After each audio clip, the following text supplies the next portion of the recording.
begin with the Lord. When you read the Bible, in the book of Genesis, we are told that in the beginning, God.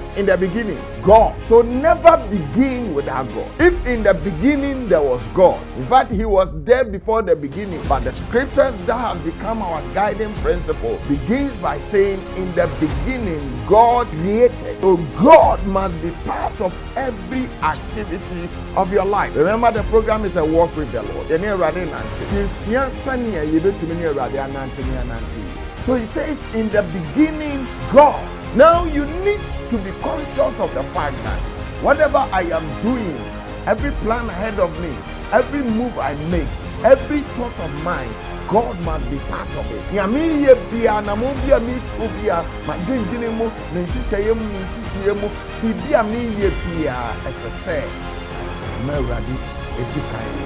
Whatever you are doing, let God be part of it. Now, one of the ways to begin the year, you see, people begin the year with so many resolutions.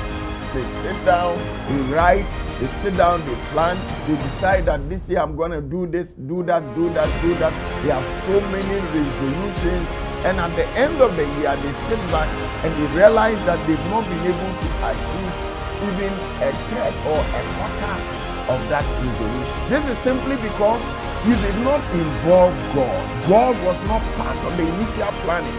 Because if it is God who is planning with you, then this same God will ensure the execution process. So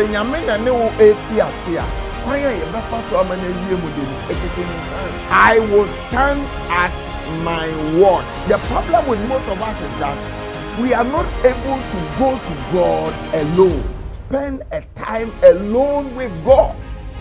So before you set out your resolution, before you do your planning, you must be alone with God.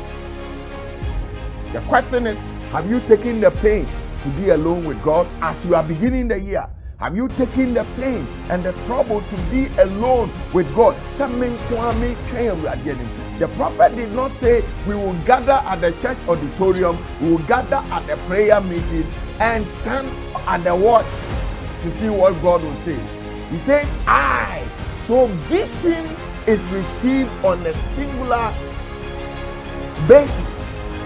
Vision is received on a singular basis.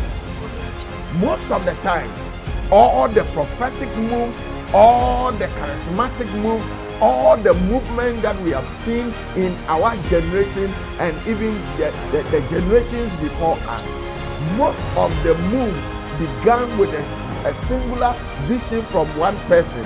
And he took that vision, made sure that he would work with that vision and made it available for others to follow. If you would kind when you do who kinds of who kinds of a prayer meeting, who kinds of any other meeting, for you to get that vision, you may not get it. You may not get it. Even though you may get the clues. We are preaching no more word, preaching no more assembly, prophetic move, assembly, but talk come and so it will initiate the process.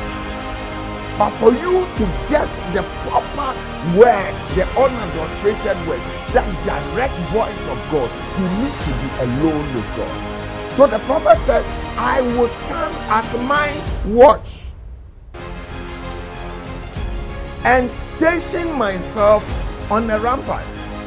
Then he goes on to say, I will look to see. I will look, not we.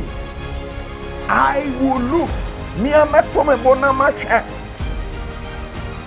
I will look to see what he, Jehovah, will say to me. So the first thing is that you need to reposition yourself. You need to, you see, the things I'm telling you, it is not in my notes. I've not gotten to the notes. These are direct messages that God is giving to me. It is dropping direct into my spirit and I'm releasing it to you. I will look to see what he will say to me. So the first principle is that you must reposition yourself. You must stand ready. You must be at an advantageous position so that when divinity visits, he will catch your attention.